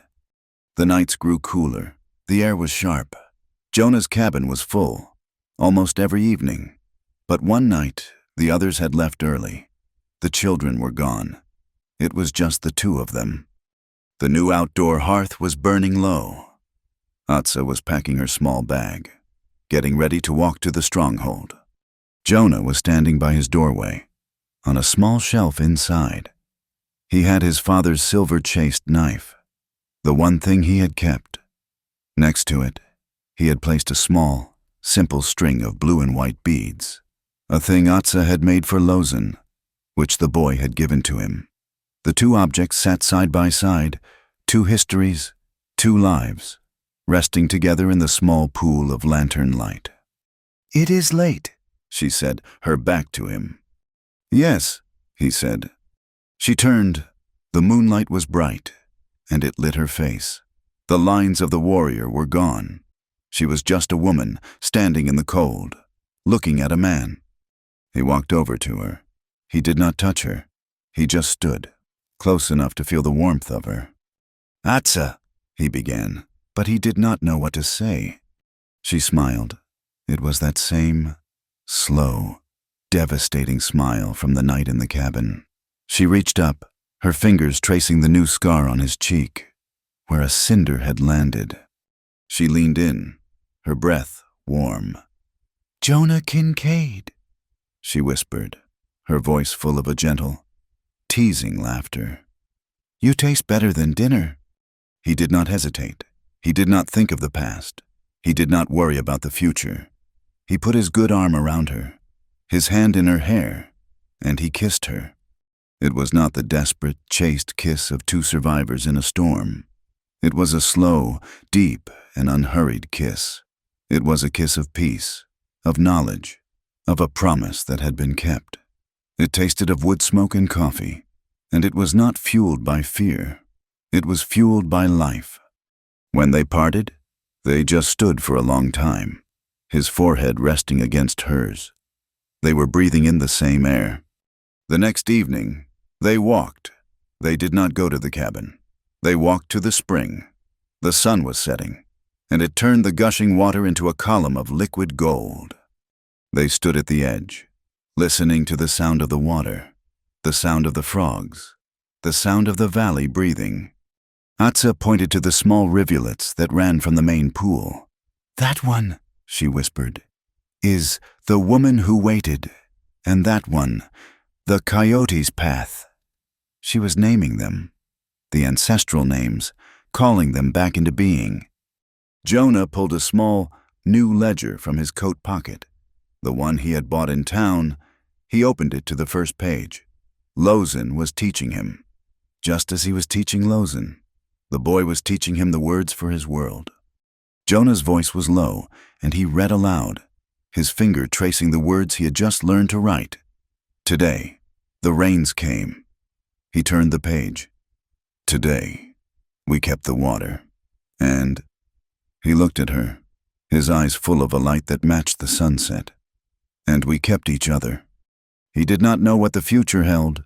The railroad was still coming. The world was still loud and greedy. But he looked at the woman beside him. He looked at the valley, green and alive. He looked at the clean, free water. It was not an ending. It was a beginning. Thank you so much for listening to this story. I am so glad I could share it with you. Where in the world are you listening from? I would love for you to comment below. Share your thoughts and join the conversation. Please, if you enjoyed this tale, subscribe to my channel, Wild West Tales, like this video. And if you really loved it, please hit that hype button. It helps this story, and others like it, get heard by so many more people.